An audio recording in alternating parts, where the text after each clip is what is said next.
Now Luke writes, then Jesus said to the disciples, there was a rich man who had a manager, and charges were brought to him that this man was squandering his property. So he summoned him and said to him, what is this that I hear about you?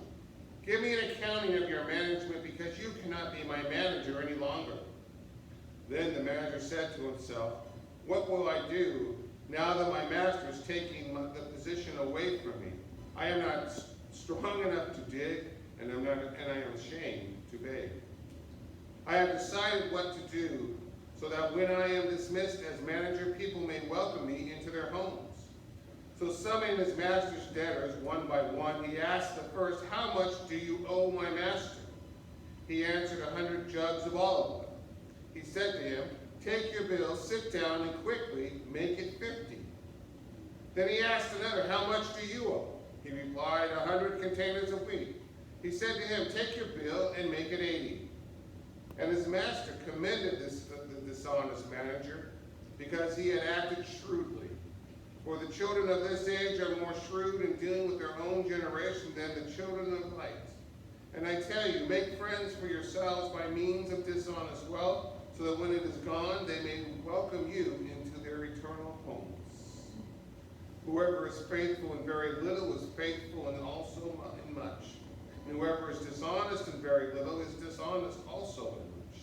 If then you have not been faithful with the dishonest wealth, who will entrust you to be with true riches? And if you have not been faithful with what belongs to another, who will give you what is your own? For no slave can serve two masters, for a slave will either hate the one and love the other, or be devoted to the one and despise the other. You cannot serve God and wealth. The gospel of the Lord. Praise to you, O Christ. Please be seated.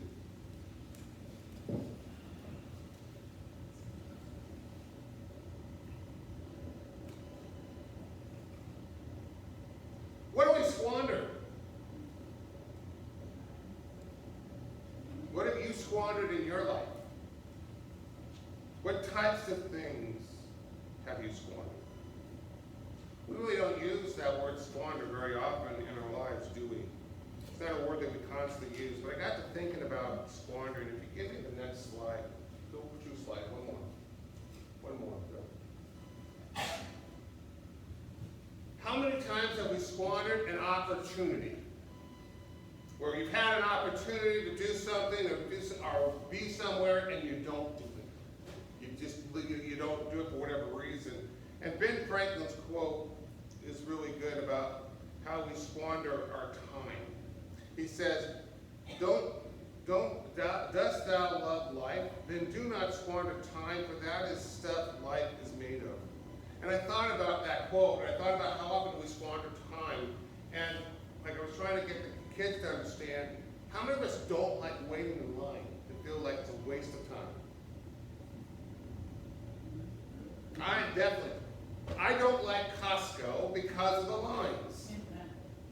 I like to be in and out. I just get my shopping done and go. Last night, Danielle and I went to the USC game and had to wait in line because they didn't open the gates yet. And I go, Danielle, this fits into the message tomorrow. We're just squandering time. But you know, we go to amusement parks, we have to wait in line, and it's like a killer to wait, spend all that time to wait in line to get on a ride that lasts 1 minute. You know, it's the ratio of time doesn't seem right, it seems a waste. It's easy for us to squander time, isn't it, when we really think about it? But we do it. We often say to ourselves, what did I really, how many of you said, what did I get done today? Isn't that true? We end up saying those things. And so we squander time and opportunity. Give me the next one.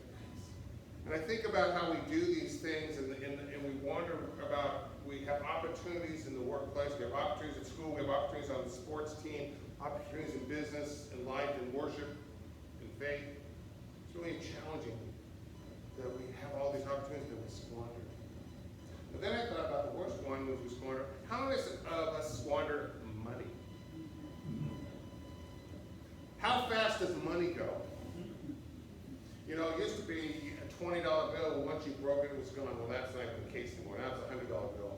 Basically, $100 is gone like that, right? What do we buy? You go to the grocery grocery store, you buy your groceries, and you wonder, and you come out with maybe 2 bags, and how much did you pay? We won't go there.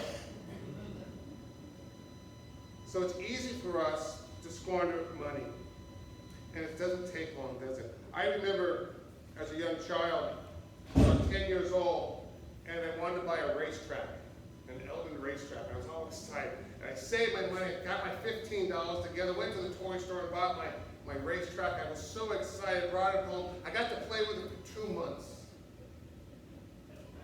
And then it just stopped. I look back, I had squandered my $15. I could have used it for something else. But it's easy how we can squander money, isn't it? It's so easy. Money goes so fast. And how many of us made useless purchases in our life? I mean, we can count the times, right? We could probably go stack them up like this. And so we squander all these things. And I thought about the text today. If you give me the next slide. Jesus talks about squandering, about the steward who squandered the wealth of the manager or the owner. And I asked myself, who was Jesus talking to? Is he talking to the Pharisees and the Sadducees and the priests? Is he talking just to the disciples? In the opening of the text, it says he's just talking to the disciples, but at the end of the text, the Pharisees and the Sadducees and the priests are added into the story.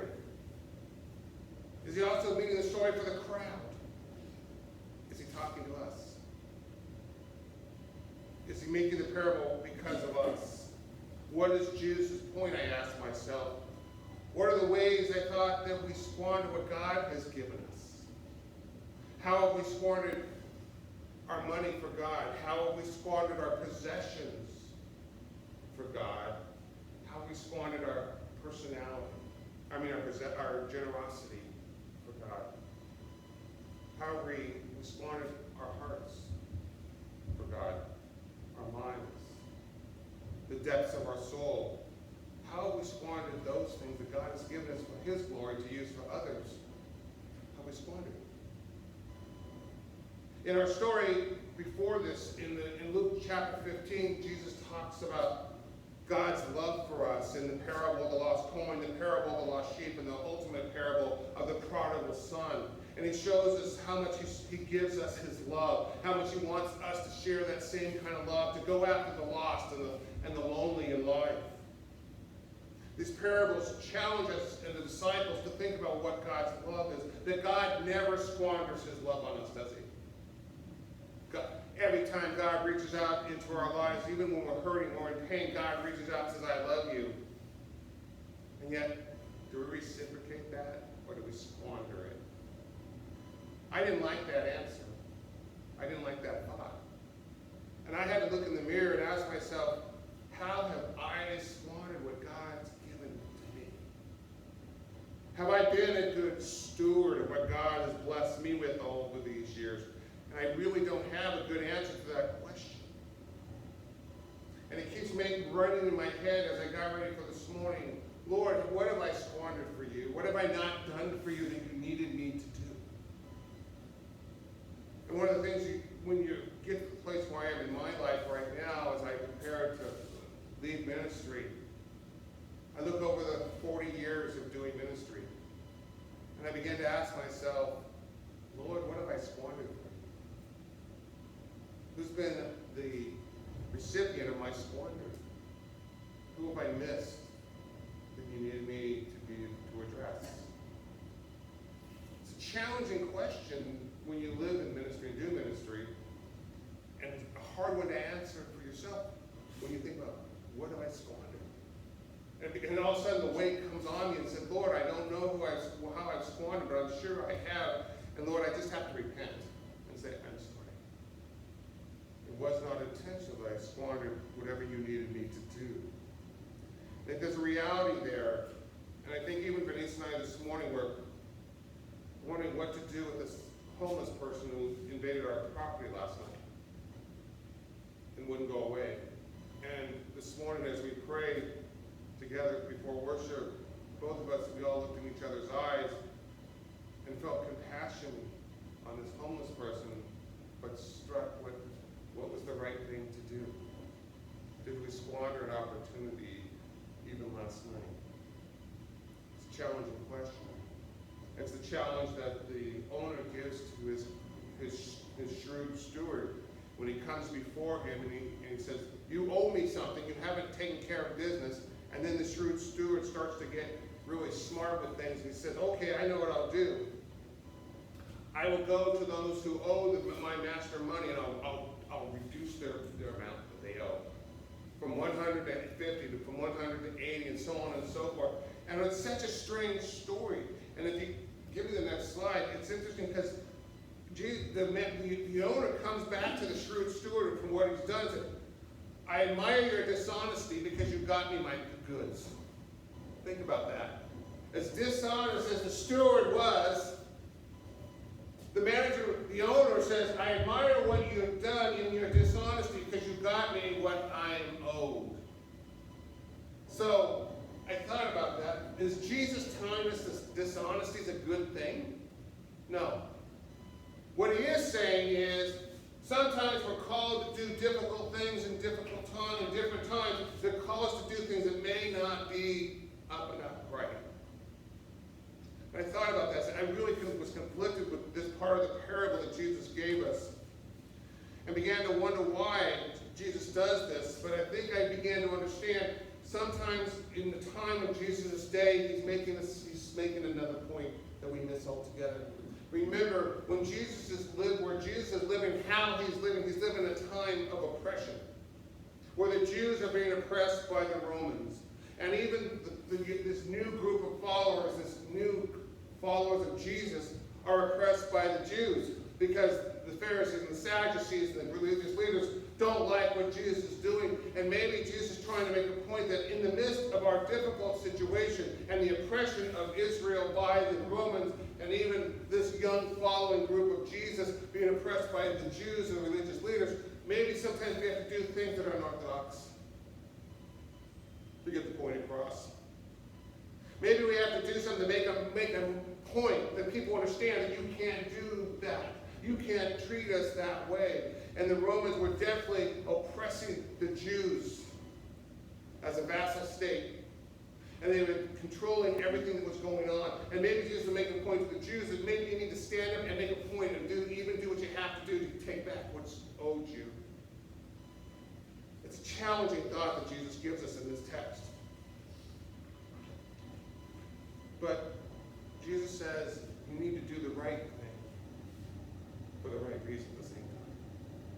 Because when I thought about what Jesus says here, if you give me that slide, it's really powerful. He kind of changes the dishonest part to saying, one who is faithful in very little is also faithful in much, and one who is dishonest in very little is also dishonest in much.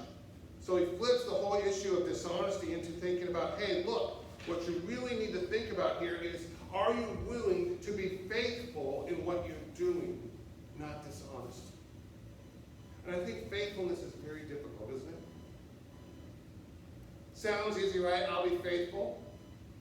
When a couple goes before the altar of the Lord and shares their vows, they promise to be faithful to one another, right?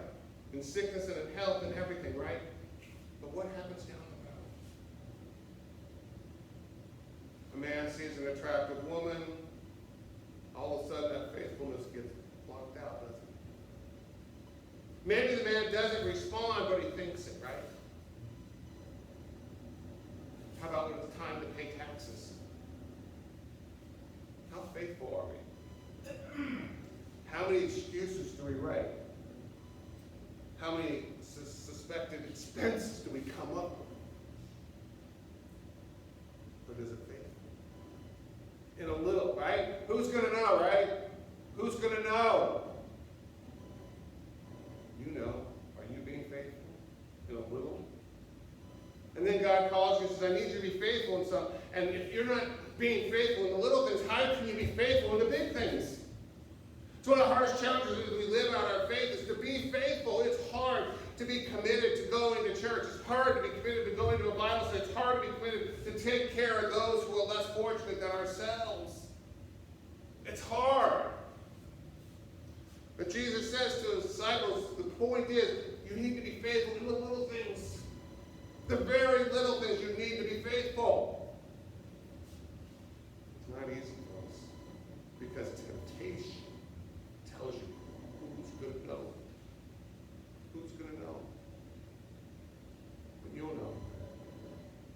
So the challenge Jesus gives us is to be faithful in the little things, so be faithful in the big things. And then the final slide, and I think this one hits home for all of us. For Jesus says, no one can serve two masters. You cannot serve both God and wealth, money. What gets in the way of most of our relationships? You know, in marriage, the biggest thing that couples fight over is money. And it's really hard for us to get into and trust one another if we're fighting about money, isn't it? If we're worried about money and not looking at how it comes together. I mean, Bernice and I, when we got married, we put it all together. We made it all one. Not separate accounts. It's all of ours together. And the power of that is that what's hers is mine and mine is hers, and our whole family reaps what we have. And we made that a fact. And people look at us, why did you do that? And I said, because it's important that we're one. That's never going to be an issue. What we're fighting for, well, whatever's in the bank account, it's ours. We'll figure it out, good or bad, whatever's there. And that became a powerful tool for our lives these last 35 years. And I think it's so important that we let money get in the way of so many things, and we lose sight of what God wants us to do. How often we'll spend money on this, but we won't spend anything on the gifts for the church and to do God's work. It's the last thing we think about instead of the first thing. I know that Bernice and I, over the years, have always made the first check we write each month to the church. Because that's our faithfulness, that's our commitment, that Christ is first, no matter what. In the things we do in our lives, it's always Christ who is first. And we try to match everything around it. So often, Bernice and I have given up on times to go places because we want to be ready for doing and serving Christ first. And I think that's what Jesus is getting at. Can we serve two masters when we get caught up? It's so easy to get lost in this world. I was teasing Phil because Phil is a huge sports fan. And I used to be a huge sports fan. But when I chose to follow and be a pastor in the church, I gave it all up for the last 40 years. I like it on the side, but for the most part, I don't get to enjoy it. So one night we were supposed to be at a meeting, and Phil said, hey, we can't do a meeting that night, there's a Rams game. I said, Phil, change your focus. I love you. Change your focus. Christ first, Rams second. And I think it's so important that we put those entities in perspective, whatever it is. Our work can take place and we move God in our lives. Our activities, our extracurricular activities can take precedence over God. And yet Jesus asks us, what's more important? Me or those things? I think this is the crux of what Jesus is saying in this whole parable of the shrewd manager. The shrewd manager gets the point. In fact, I want to share a great quote. Let's see if I can find it in my notes here. Years ago, songwriter Bob Dylan said it really well. He says, you're going to have to serve somebody, or it may be the devil, or it may be the Lord, but you're going to have to serve somebody. Isn't that essentially what Jesus is saying? We all end up intentionally or unintentionally serving ideals, systems, personalities, and movements. And often our actions are in conflict with what we claim to believe. The way we view and aspire to make use of wealth is a strong indicator of what holds the highest place in our lives. So when God is truly the highest priority, as I think we all wish God was, then wealth is merely a gift and an instrument of God's purposes. But that's easier said than done for all of us. But Jesus makes it clear that the desire for wealth can become a master of our lives. So the question becomes, for Jesus and for us, who's Lord of our life? Who's master of our life? Is it Jesus? Or is it other things? I want it to be Jesus, but I don't always make it Jesus. And I know you want it to be Jesus, but even you don't always make it Jesus. But let me leave you with the challenge. Try to make it Jesus. Work at making it Jesus. And watch what Jesus will do in you. And all God's people say. Amen. Let us rise and sing, Blessed be the name